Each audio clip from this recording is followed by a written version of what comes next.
Welcome to Literary as Feck with me, Roger Bongo, and him. You're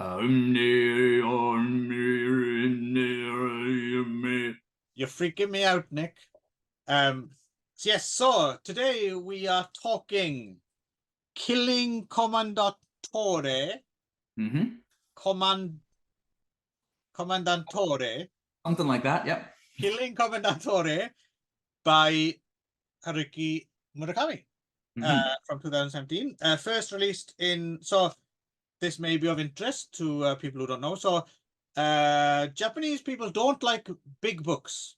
They like small portable books. So you will very rarely see a large book. Well, for example, coming soon, you won't see this. It'll be in 2 or maybe even 3, right? The Ueshita, upper, lower.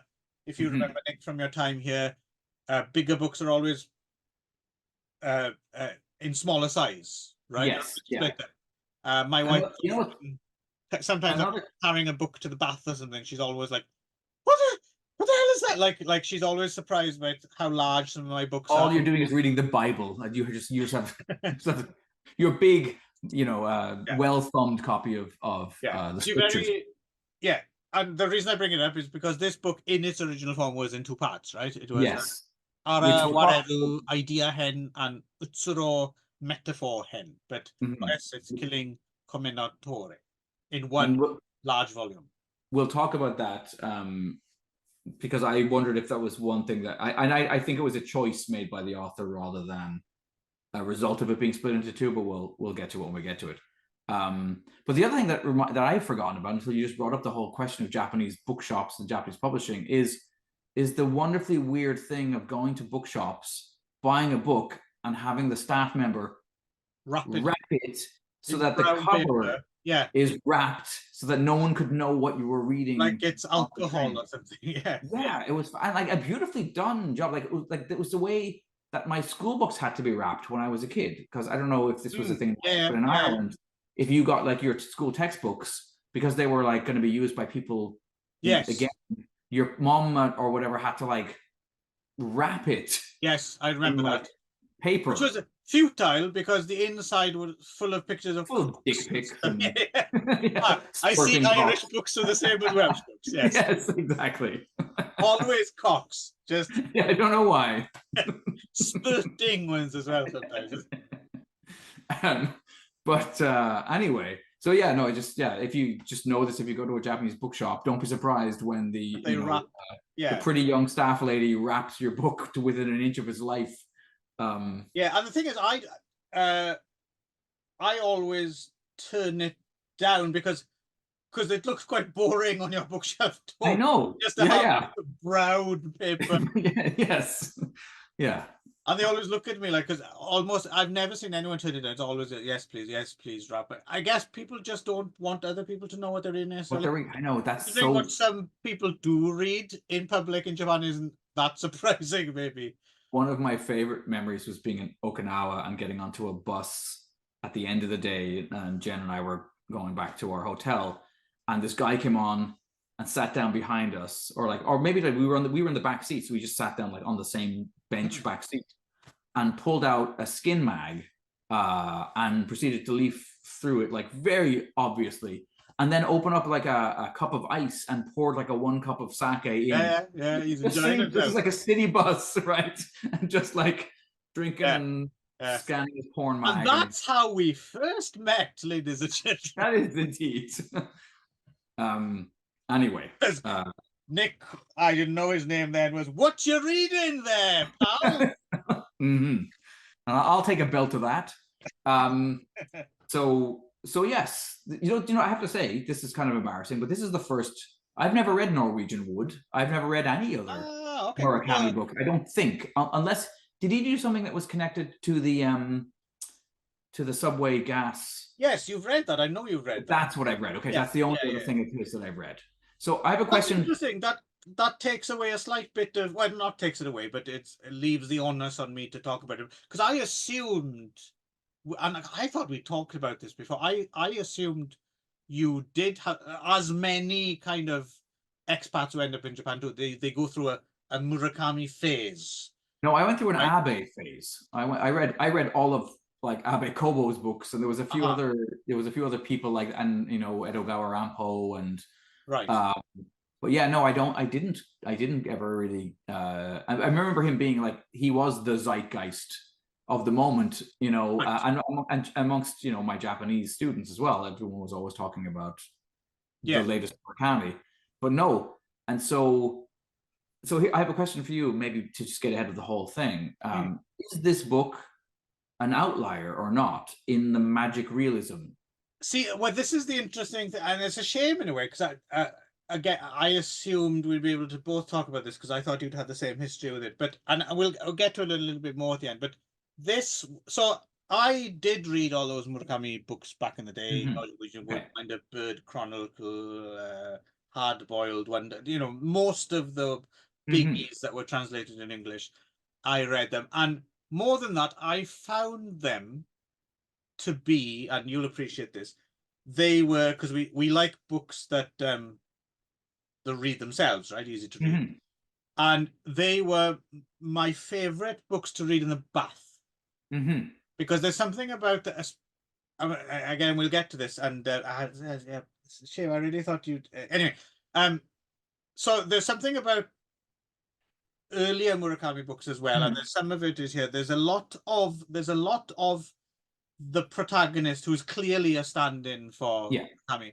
There's a lot of talk of like what he's listening to, what he's reading, the food he's preparing, and stuff like that. And the take I always had on Murakami, because another thing, so this is another thing maybe people who haven't spent much time in Japan might not be familiar with, is a lot of Japanese people of a certain generation, at least maybe our generation, really, really, really prize and have great memories of their student days.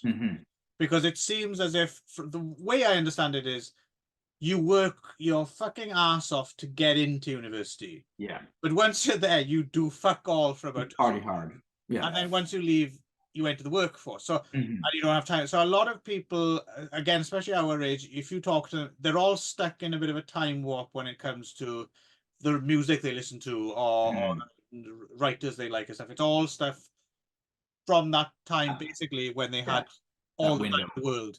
And a lot of Murakami books seem like the main characters, they're not, well, Norwegian would they are, but his other characters, they always seem to have a job or something that allows them a sort of student-y lifestyle. But the thing is, that, and it's not just me, obviously, because his books are very popular in Japan and around the world, there's something really satisfying and comforting about reading about someone else pottering about doing stuff while at the same time solving some kind of mystery or something like that. So Murakami books go down well in the bath, a long bath where you get through 3 or 4 cans of beer, that kind of thing. So I think you'd like them. Now that I spoilers, but I fucking really like this book that we're about to talk about here. Right. And so I think I had the wrong idea. I think I probably thought like, oh, here's another worthy, serious, and which is not to say that this isn't worthy and serious in some ways, but I didn't expect to be as entertained. And what you just said, to the point, I didn't expect it to be this readable. Let me finish it up because readable. Because I also don't want to. So I want to be very specific about this, because this is my favorite Murakami book I have read. Oh, okay, all right. But also at the same time, it's also a bit of a greatest hits of. Okay. A lot of the elements and stuff have, and I mean, there's a lot original to this book as well. And plus, I think he has matured as well as a writer in some ways. But in other ways, it is a bit of a greatest hits of. So I really enjoy this after having read all those other books. I'm not necessarily sure if it would work the other way around. I think you probably should have read the other ones first. That's not to say you wouldn't find enjoyment in them, but I'm just saying I'm not sure. I think it would. Maybe this maybe they wouldn't quite live up to this one, if that makes Right. Okay.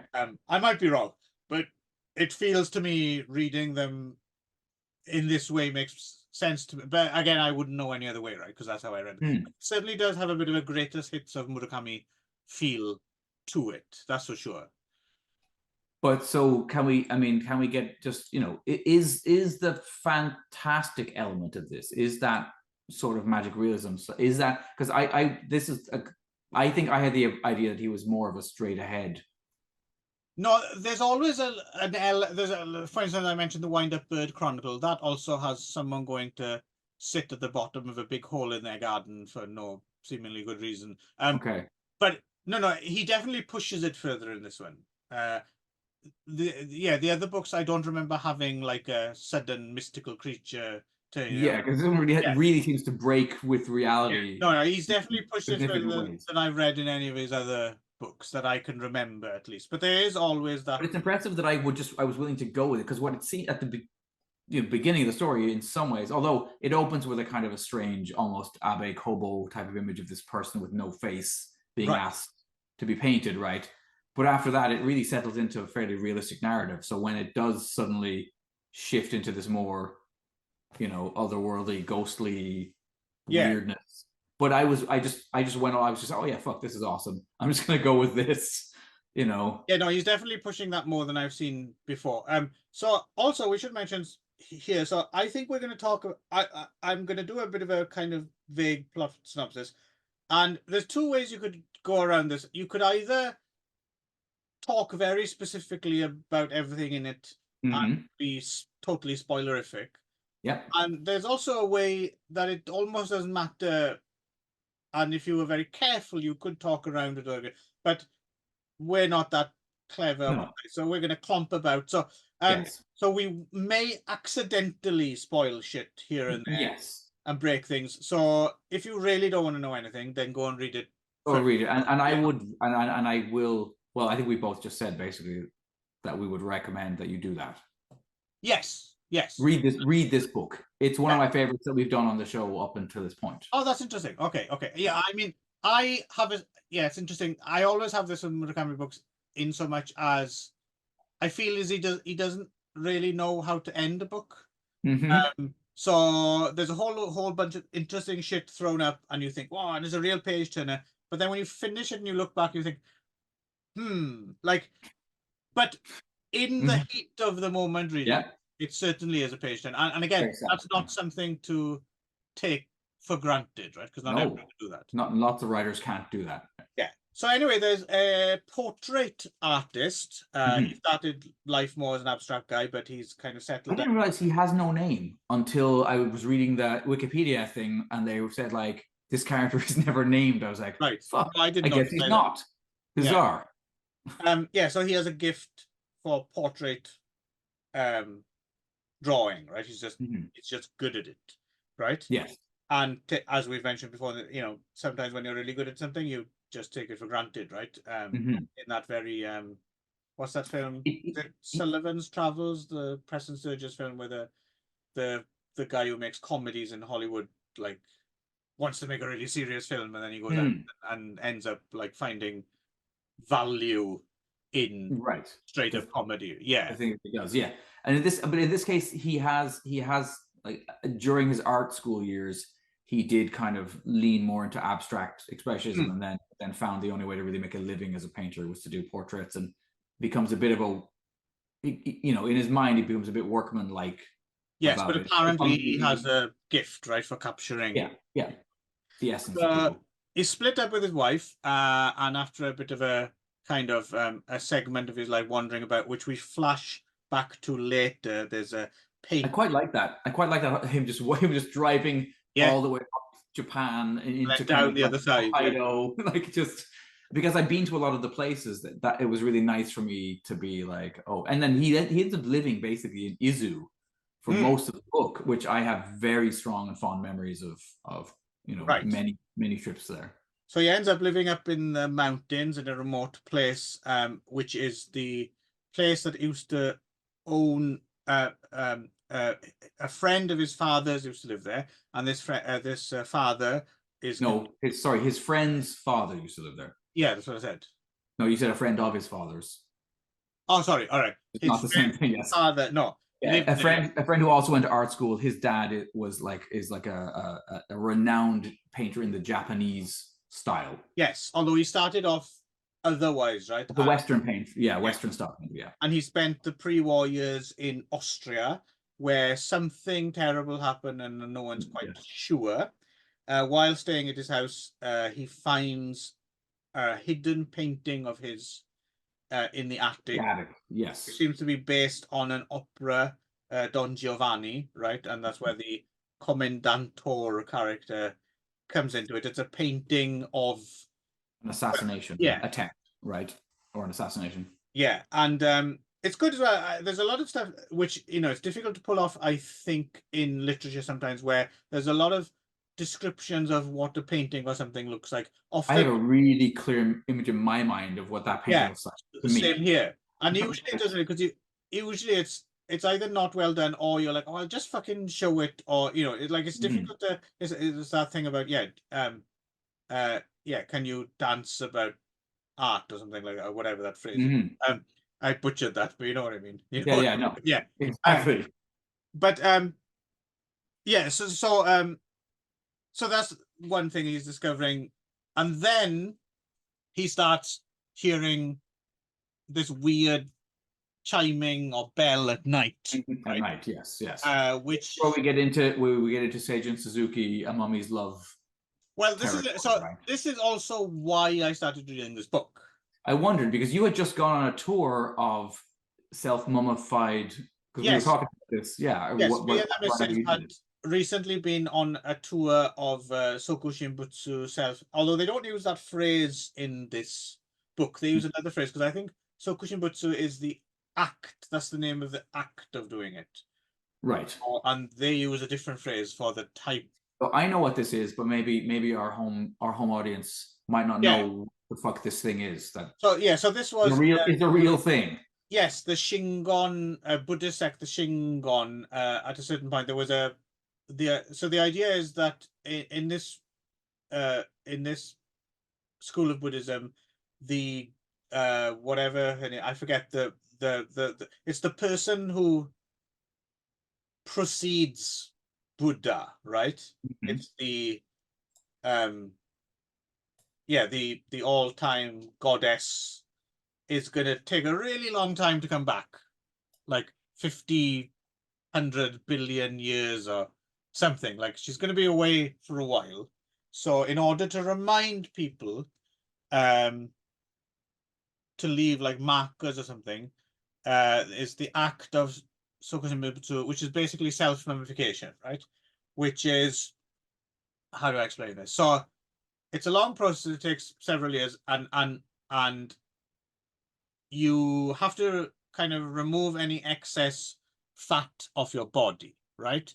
Right. You pretty much just eat like roots and tree bark and stuff like this. And also there's something in the tree bark, and like the stuff that they would use to make lacquer, there's something in that helps preserve the human body. And also you're eating stuff that doesn't include the I suppose the enzymes and stuff that would speed up the decomposition process.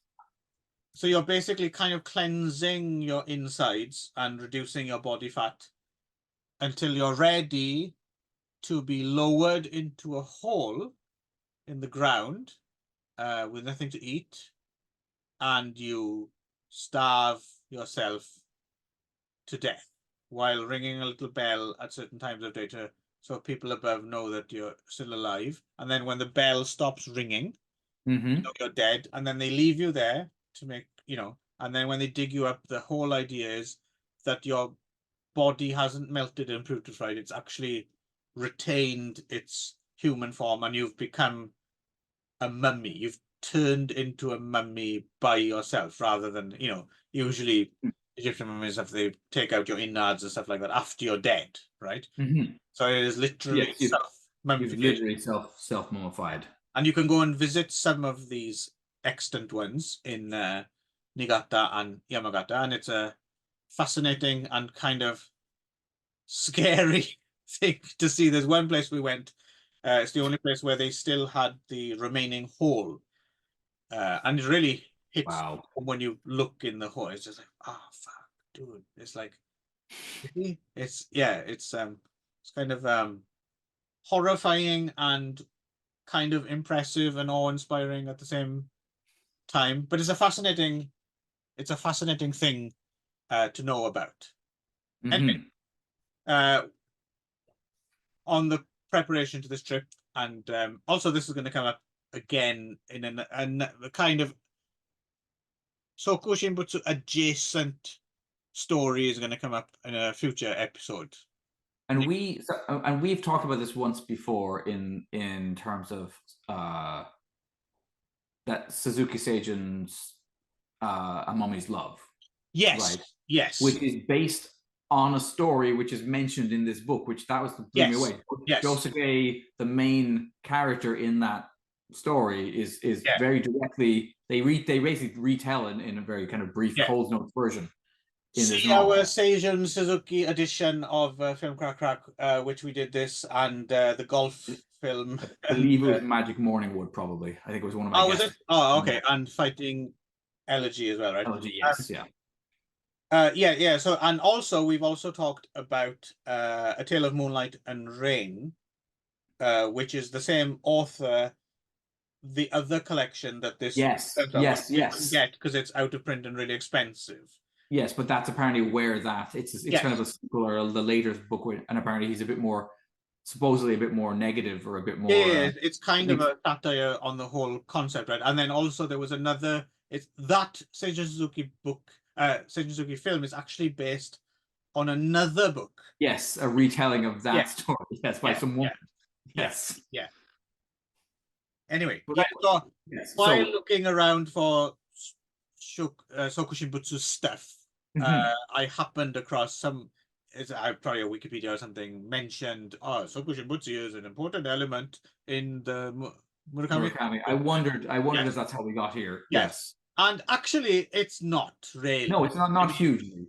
Unless, in fact, I would even because I don't think they even do they mention? Yeah, they do mention but very briefly, and I'm not sure if you didn't already know about the practice, if this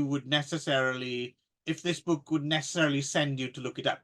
You might even think it's something they made up, or yes. So it jumped out at me obviously because we just talked about it, and because when they mentioned Yosuke by name, and I was like, oh my god, this is the story from that Suzuki Seijun film. Yes. But if you weren't versed with that, I don't think you'd necessarily put two and two together. So if you were like me, are looking for the ultimate Soku Shinbutsu book, don't read this. I mean, read it, but don't read it for that reason, because it's only a small element of the story anyway, right? Right. So that's how we got it. When just a moment ago, looking up A Mummy's Love, I noticed somebody had referred to it as Seijun Suzuki's Encino Man. Yes. Anyway. Yes, correct. No. Also not correct. Because unfortunately, thanks to that little rascal Ron, I have been forced to watch Encino Man recently. Or as we call it in the UK, California Man, because we don't know where Encino is. Encino is, yes. Still rubbish for all these years. Although Megan Ward was fucking cute. Okay. When she was younger. And maybe she still is. I haven't seen her for a long time. Anyway. Okay, so he hears a bell. Yes. And he goes in search of this and finds a weird pile of bricks near a kind of also at the same time, he becomes aware of his neighbor across the valley in this mountainous area. Menchiki or whatever his name is. Yes, who seems to be an independently wealthy guy with. For some reason, I was imagining Mushishi. Okay. Like him, That's funny, because in a weird way, I saw him as more stocky and more almost of a kind of like a more charismatic Beat Takeshi in my mind. Oh no, for me, he was a beanpole of a man. Okay, interesting. A mop of white hair. Yes. Okay. Yes. And anyway, he's kind of he's somehow he's found out that this portrait artist, and he wants him to paint his portraits, and he pays him a shitload of money to do it, but he insists on doing the all, because that's the other thing as well. Our main character doesn't usually have people sit for him, right? He does Yes, yeah, he just photographs pictures, yeah, and that's what they call photographs, yes. Mhm. And, yeah, and but he insists on sitting for it, right? So he Mhm. wants that's his only thing, and he's to pay him a shitload of money, and obviously he's got some, you know, some stuff going on in his, you know, Mhm. his life. He has various ulterior motives, the Yes, multi-layered, right? and he also becomes very fascinated by this story, so he helps him at great expense to himself have the whole Track down the bell dug up. noise. Yeah, Mhm. and yeah, they found what seems to be, yeah, one of these kind of chambers where someone would have sat in and self mummified, right? Mhm. So that's one thing that's going on. And then also, yes, he discovered this killing commandant is not difficult. Whatever it is. Commendatore. I don't even know if it's a real word. In the attic, and then he finds he gets his own mojo for drawing back, Mhm. and he's also asked to draw a portrait of a teenage girl Yes. in the area who also ends up kind of. I don't necessarily. We have to go into that. Yeah. It's up to the Menkish. I can't remember his Yeah. his character. Yes. Yeah. And also when it gets to the full-on magical region, the Commendatore materializes as At the little kind of like I picture the sort of do you remember is it Blade Runner that's got the little kind of like robotic you know, they look like they're out of Terry Gilliam film. For some reason I was imagining a much less irritating midget version of Uncle Sam from The Public Burning. Oh, which we just yes, you're right. For That some also makes reason. sense. Yes. Something like that. But you know, with a lot less tarnation and darn Yeah, yeah. yeah.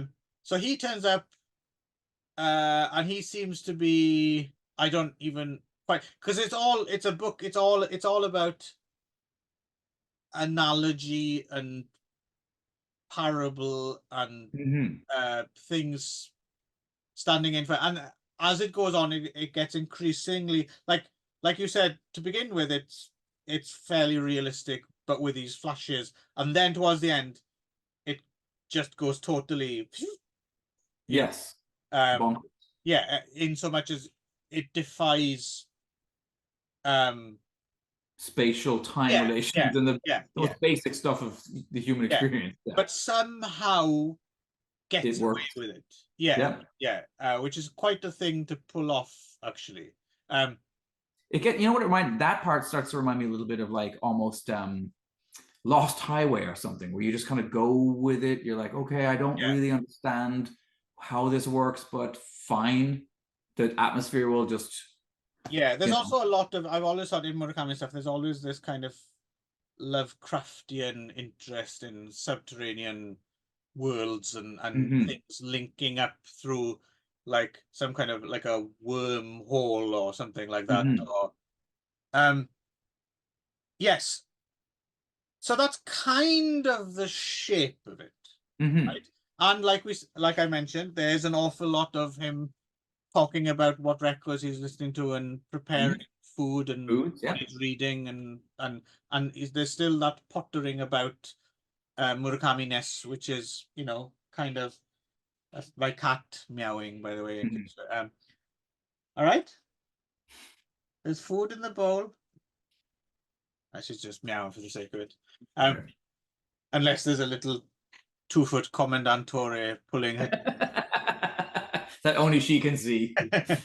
So there's that element as well, and if there's one thing, like I said, it doesn't necessarily tie up at it. If there's one thing that jumped out at me as this is mentioned maybe a few too many times, and it feels slightly weird, and I'm not quite sure, I'm not saying it's inappropriate at all, but there's a lot of talk about this teenage girl's breast size. Yes.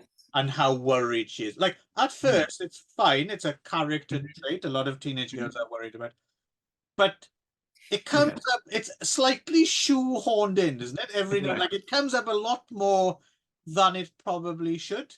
Needed to, yes, That yeah. element was the only thing that jarred a little Mhm. bit for me. What did you think of that?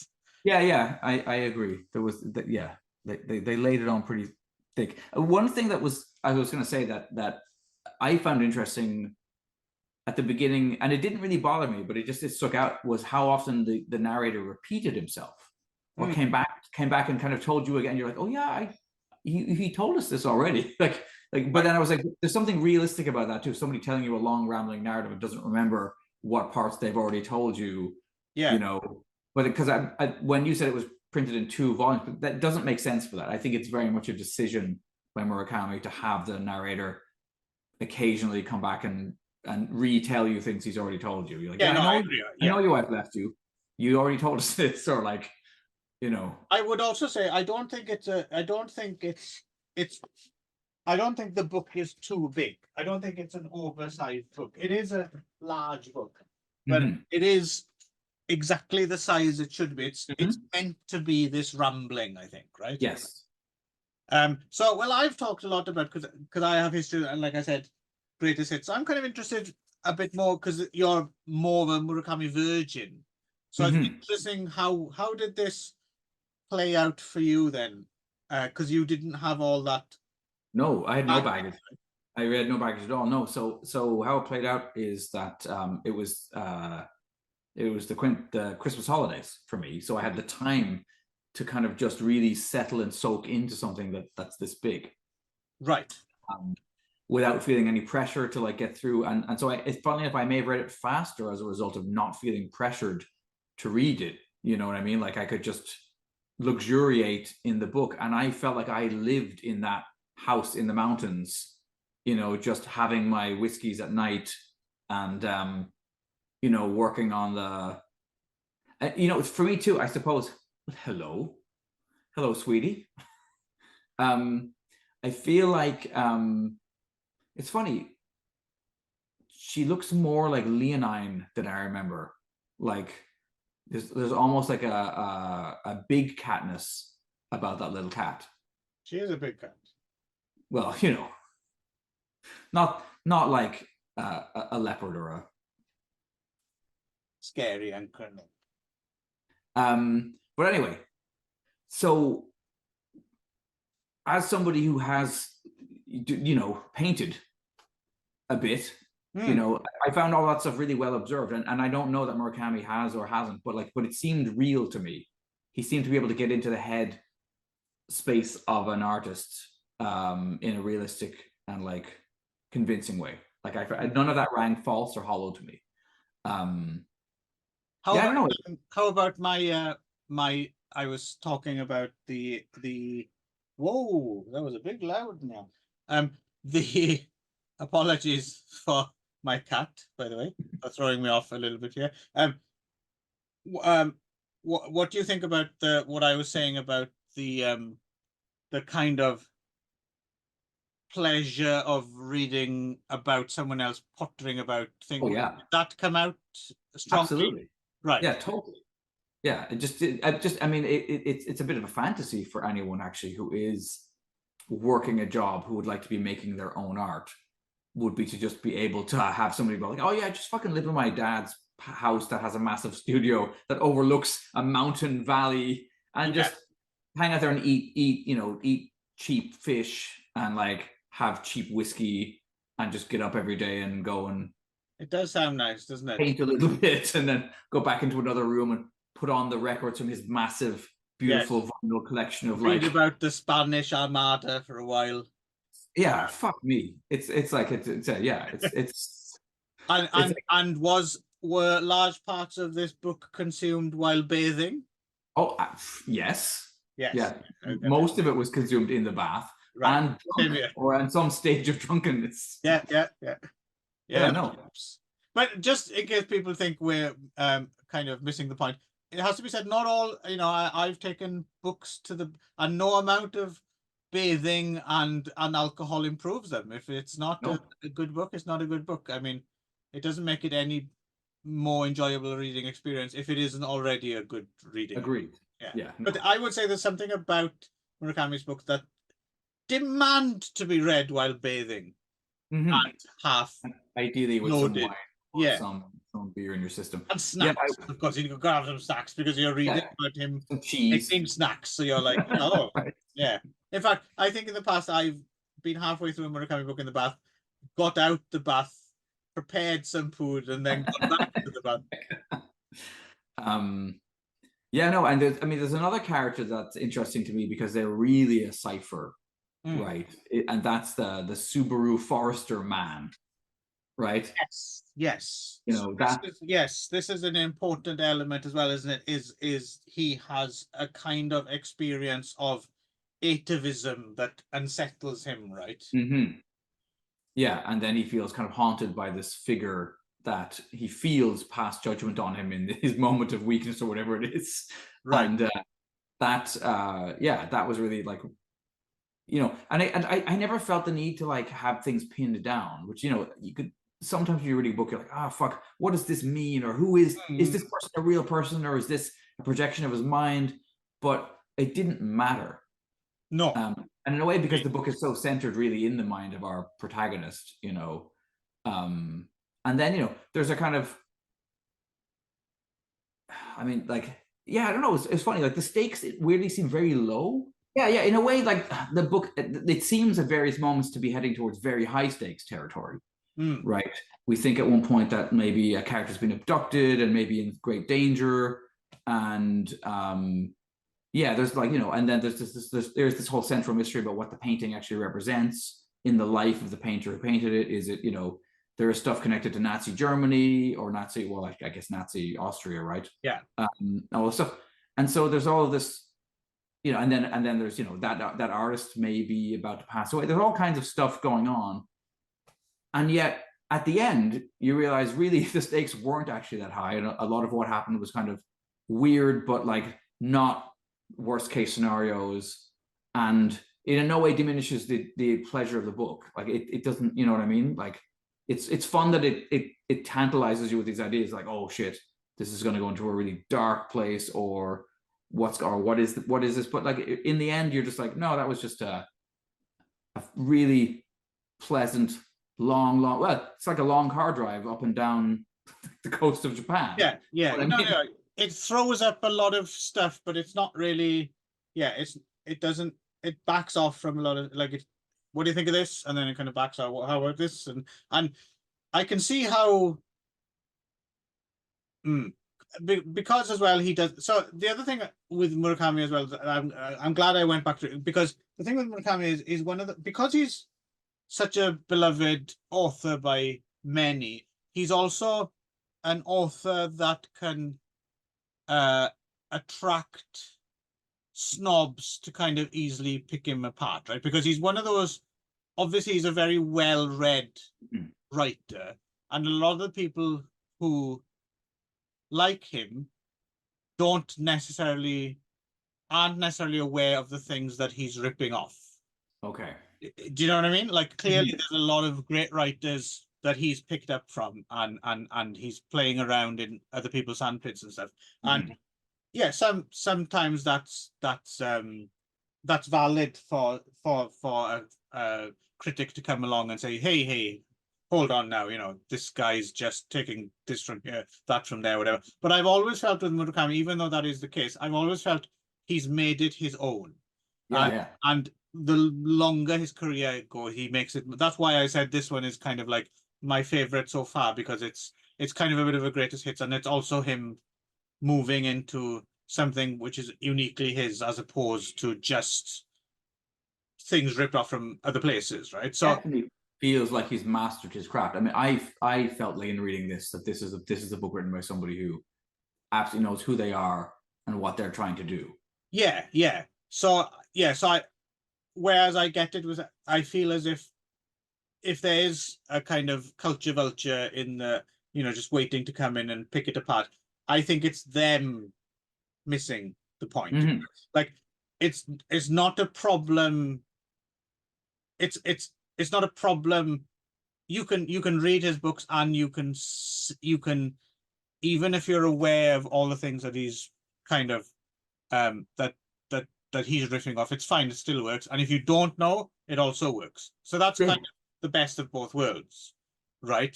So I think if anyone's having, I understand someone might not like, but for someone to have a go at it, to me seems a little bit churlish, and it's more about them showing off. Yeah. Fuck you, churls. Yeah, whatever a churl is. But you know what I mean? It seems to me like he's earned his own spot. Even though there is clearly a lot of stuff going on. Like I'm sure a lot of our favorites are probably his favorites as well, which is maybe why we enjoy right. Yeah. But it was a pleasure because I did go off because I had read so much Murakami again, because he does make it look so easy and stuff. There was a certain formula, and then I'd gone, and actually I came back. I did read as well the collection, because that film recently made a big deal, right? Drive My Car, right, which is based on the Murakami Haruki short. So I read that short story collection, Men Without Women, which is some really good things in there as well. There's a couple of short stories in there which are really him, like really finding his own voice, and even more so than this actually. But again, with a lot of pottering about and mentioning of album titles and right, and snacks, and you know. Yeah, but is it Bananarama that gets the name drop in here? That I just almost took me out of the book. It's like, who in Japan was listening to Bananarama? Bananarama were huge in Japan. Of course they were. What am I thinking? No. they're one of the foundations of what is now AKB48 and stuff like that. Yeah. Of course they are. Yeah, the Rosetta Stone of J-pop is Bananarama. Maybe less so Fuzzbox. Right. But I don't know. They might have been huge. Everything seems to have been big here at some point, right? Incidentally, I was watching. I didn't realize this. You remember the Fuzzbox song? Calling International Rescue Call with the Thunderbirds music. Marionette. Do you know who the bad guy in that is running around? It's Adrian Edmondson. Of course it is. Look it up on YouTube. It's quite funny. Okay. I had no idea that was him in the first video. Yeah. Anyway, I believe we are digressing. So we might be digressing. Yes. Would you like to say about killing Commendatore? Oi! I got there in the end. It was awesome. I mean that's really that's all I have to say. I thoroughly enjoyed this. Oh, there we go. Bringing back an old favorite. You're not allowed to say that. Yeah. Thoroughly, absolutely. You'll be penalized. But it's interesting. You actually seem to have enjoyed it more than I did. I liked it quite a bit, but if you felt it was the greatest hits, then you've seen some of these tricks before, I suppose. Yes. Whereas it was like I was like going to that Paul Daniels show, not having seen him on TV, not having any idea, of what a master craftsman he is. So there we go. Obviously, Nick has missed a point. He just compared this book to the work of Paul Daniels, but he seems to have enjoyed himself. So I did. Cut him some slack. Right. I think that's kind of about it. Is it? Yeah. Read this. Go out and get yourself a copy. Yes. I don't think you'll be disappointed. Yes, and if you're a lapsed Murakami fan who thinks they've had enough, you should also. If you have Once Upon a Time liked Murakami, then you should also give it a go. Off we go then. To the pick, chaps.